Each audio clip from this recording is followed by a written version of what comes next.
There are many other value-add insights that the O3 model is going to give you. The first one is the idea of different impacts of outputs on the outcome. It's a very important analysis. So, go back to our little example, our case study of retaining customers. We've got all the outputs, the new website, the new product set, the contact center, the comms, etc. You can do some very quick analysis and determine which of the outputs has the highest impact on achieving that outcome. And it will very quickly emerge, having new products, having a better website, have really big impact on the retention of customers, whereas the others may not be as significant. So I use a triage process. Once I've done my O3, with your team and your stakeholders, scan through your O3 and do a high, medium or low impact analysis of the link between the output and the outcome. What this does is it gives you two really cool ways of thinking about scope control. If, for example, you suddenly find you've got to meet a deadline and you may have to de-scope some of the outputs, well, obviously, the outputs you're going to take out of scope are the low impact outputs. Such a simple and cool understanding there. We've seen projects, I saw one very dramatic project where the organisation had spent $20 million on a project. We did a review, retrofitted the O3 and found that the two outputs that had the biggest impact on achieving the outcome had been de-scoped. That project was stopped and millions of dollars was written off. If we hadn't done the O3, they would have continued that project and spent even more than $20 million and achieved nothing.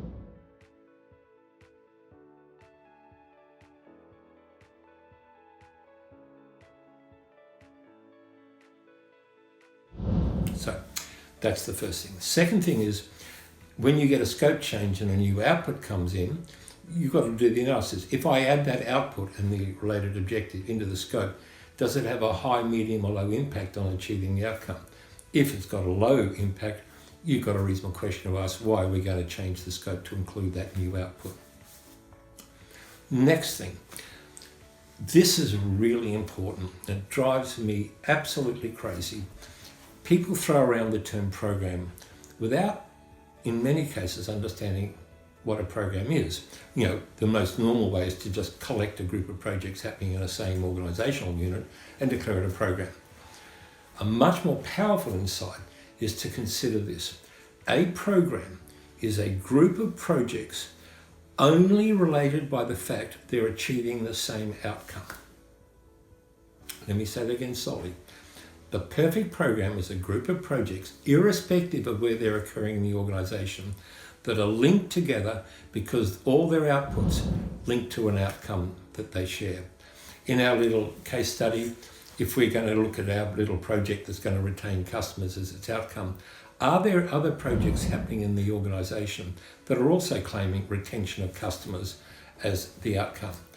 A smart idea would be then to put them all together as a single integrated program, which might be producing multiple, 50, 60 outputs in different parts of the organisation, but they all lead to the same outcome. This gives you the avoidance of multiple counting of benefits, the avoidance of two projects claiming the same outcome but actually doing different things that conflict. So perfect program is a set of projects only related by a common outcome. Another powerful advantage of the O3 model, which we've explored a couple of times recently with great power, is each output can be then decomposed. So, for example, to have a new website, to upgrade the website, you can break that website into all the components, the new APIs, the new links to existing systems, the new interface, and they become sub-outputs, if you will. And you can do this for every output. And you start getting a breakdown of the scope into much more specific sub-scopes, if you will. In an Agile world, and we've proven this in a couple of major clients recently, what is really cool is that the outputs are epics. Each output is an epic in an Agile sense. And you can take that epic and break it into a set of features, if you use that language, and ultimately break that output, that epic, into a set of user stories, which by a simple numbering system, you can trace all the way back to that particular output. Fabulous traceability in a scaled Agile world.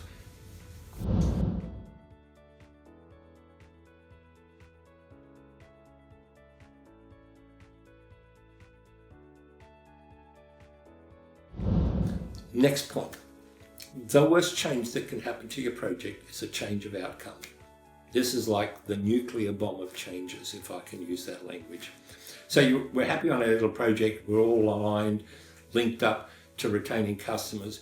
A new sponsor arrives and says, wait a sec, Rob, I've changed my mind.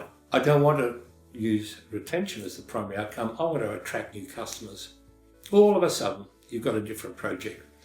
You have to stop it, swap those two outcomes around, then figure out what changes to your existing outputs you'd need to make to attract new customers. Are there new outputs you need to attract new customers? Are there outputs you're producing that are designed to retain new customers you don't need anymore?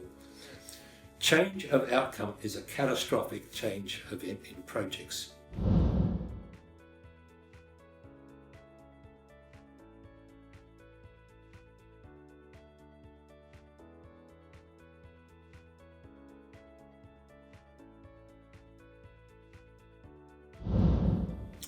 Finally, while I've used the example of setting a project up using the O3, in some ways even more powerfully, retrofitting the O3 model on an existing project is a tremendously important thing to do. We've done this. Walked into a project, got everyone in a room, irrespective of what's going on, said, right, let's talk about the outcome of this existing project. Time and time again, we've found that retrofitting and putting into place an O3 on an existing in-flight project clarifies to everyone. We've just done this recently. It's just so simple.